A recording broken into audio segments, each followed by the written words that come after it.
$1 million on the line. And now we finally know who Shane Van Gisbergen has to get through first if he wants a shot at it.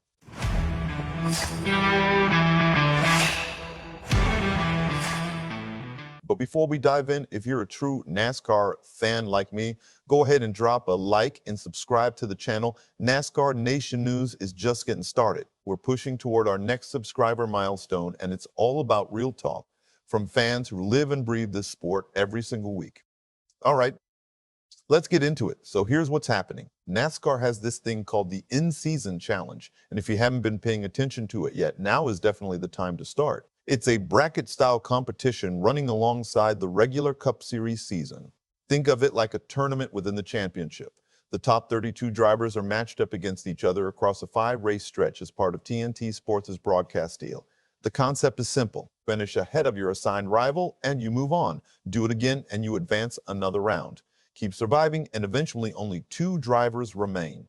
And then, those 2 drivers go head-to-head at Indianapolis Motor Speedway. The higher finisher walks away with $1 million. That's 1.42 million Australian for our friends down under. Now, the bracket is starting to take shape, and we just found out who Shane Van Gisbergen will face in the opening round. It's Ryan Preece. RFK Racing's Ryan Preece. That matchup takes place at Sonoma, and honestly, Sonoma sets up extremely well for SVG. At first, nobody saw it coming, but Van Gisbergen has quietly become one of the most intriguing dark horses in this entire competition. Sonoma plays directly into his strengths, which means, on paper at least, he's in a very strong position to advance.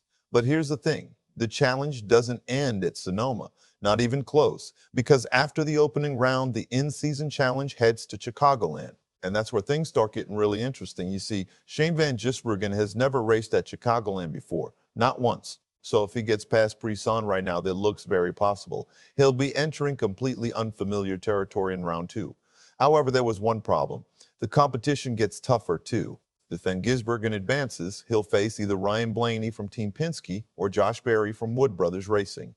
And let's be honest, Blaney enters that matchup as the clear favorite, which means SVG could be staring down one of the strongest drivers in the field very early in the tournament. Now you might be thinking, okay, Chicagoland could be the obstacle, but what happens after that? Well, this is where the path becomes really interesting. After Chicagoland, the challenge moves to Atlanta, and Atlanta is a track where Van Gisbergen has performed well before. In fact, intermediate ovals have generally been one of his stronger areas. So despite the questions surrounding Chicagoland, a deep run in this competition is far from impossible. And that's when everything changed, because suddenly you can start to see a realistic path forward. From Atlanta, the tournament heads to North Wilkesboro. Then comes the final stop, Indianapolis, the Brickyard, the place where everything is decided. 2 drivers, 1 final showdown, $1 million on the line, and the higher finisher takes it all. But before any of that begins, there's another storyline worth watching. The NASCAR Cup Series is actually heading to San Diego first for the Anduril 250 Race the Base at Coronado Naval Base. That event takes place before the in-season challenge even gets underway, so there's a lot happening right now.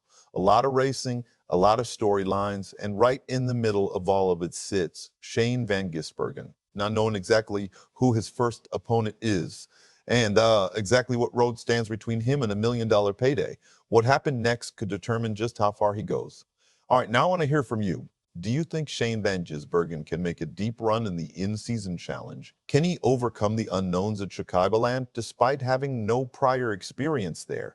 Drop your thoughts in the comments below. I genuinely want to know what you think. And if you enjoyed this breakdown, hit that like button, subscribe to NASCAR Nation News, and come back for more real talk from fans who love the sport. We'll see you in the next one.